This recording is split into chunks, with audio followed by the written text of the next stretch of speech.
ദുബായിലൊരു വിജനമായ ഇൻഡസ്ട്രിയൽ ഏരിയയിൽ ബസ് കിട്ടാണ്ട് വലഞ്ഞു നിന്ന സമയത്ത് ഒരു ബസ് സ്റ്റേഷൻ കണ്ടുപിടിക്കുകയും അവിടെ ഞാൻ ചെന്നപ്പോൾ ഒരു മിഡിൽ ഏജ്ഡ് ആയിട്ടുള്ള ഒരു മനുഷ്യൻ കയ്യിലൊരു കവറൊക്കെ പിടിച്ചിട്ട് ഇങ്ങനെ നിൽക്കുന്നുണ്ടായിരുന്നു. ഞാൻ ആ പുള്ളിയുടെ അടുത്ത് ചോദിച്ചു, ചേട്ടാ എനിക്ക് മെട്രോ സ്റ്റേഷൻ വരെ പോകണം, എനിക്ക് ഇവിടെ നിന്ന് നിന്നാൽ ബസ് കിട്ടുമെന്ന് ഞാൻ ചോദിച്ചു. പുള്ളി പറഞ്ഞു, ഞാൻ അങ്ങോട്ടാണ് പോകാൻ നിൽക്കുന്നത്, എനിക്ക് അരമണിക്കൂറായിട്ട് ബസ് ഒന്നും കിട്ടിയില്ല എന്ന് പറഞ്ഞു. അപ്പോൾ നമ്മൾ രണ്ടുപേരും കുറേ നേരം വെയിറ്റ് ചെയ്ത് നിന്നു. ഞാൻ ആ പുള്ളിയെ നോക്കി, പുള്ളി വേർത്ത് കുളിക്കുന്നുണ്ടായിരുന്നേ, കാരണം അത് ഓപ്പൺ ആയിട്ടുള്ള ബസ് സ്റ്റേഷൻ ആയിരുന്നു. അപ്പോൾ എന്നാൽ പിന്നെ നമ്മൾ രണ്ടുപേരും ഇങ്ങനെ നോക്കി ഞാൻ പറഞ്ഞു, എന്നാൽ നമുക്കൊരു ടാക്സി എടുക്കാം, ടാക്സി എടുത്തിട്ട് ഷെയർ ചെയ്ത് പോകാന്നുള്ള രീതിയിൽ പറഞ്ഞു.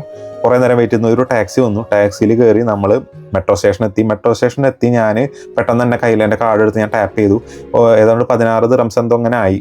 അപ്പോൾ അപ്പോഴേക്കും പുള്ളിയുടെ പോക്കറ്റിൽ നിന്ന് ചില്ലറൊക്കെ പെറുക്കുന്ന ഒരു സൗണ്ട് കേട്ടു ഞാൻ. അപ്പോഴേക്കും ഞാൻ ടാപ്പ് ചെയ്ത് പുറത്തിറങ്ങി. ടാക്സിയിൽ നിന്ന് പുറത്തിറങ്ങി കഴിഞ്ഞപ്പോൾ പുള്ളിയുടെ കയ്യിലുണ്ടായിരുന്ന പൈസ എൻ്റെ കയ്യിലേക്ക് ഇങ്ങനെ തന്നപ്പോൾ ഞാൻ പറഞ്ഞു, ചേട്ടാ വേണ്ട, ഞാൻ എന്തായാലും ടാക്സി എടുക്കാൻ തന്നെ നിൽക്കായിരുന്നു എന്നുള്ള രീതിയിൽ ഞാൻ പറഞ്ഞു. പക്ഷേ പുള്ളി എന്ത് ചെയ്ത് കഴിഞ്ഞാൽ സമ്മതിക്കുന്നില്ല.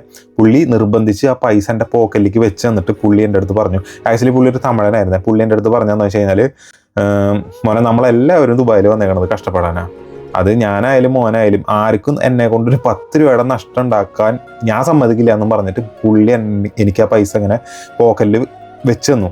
പൊതുവേ നമ്മൾ ദുബായിലുള്ള ആൾക്കാർ നല്ല രീതിയിൽ പൈസ ഉണ്ടാക്കുകയാണെന്നാണ് നാട്ടുകാരെയൊക്കെ വിചാരം. പക്ഷേ അതിൻ്റെ ഇടയിൽ ഇങ്ങനെ ഒരാൾ വന്ന് പുള്ളിയുടെ സെൽഫ് റെസ്പെക്റ്റ് എന്നൊരു സാധനം എന്താണെന്ന് എനിക്ക് മനസ്സിലാക്കി തന്നു.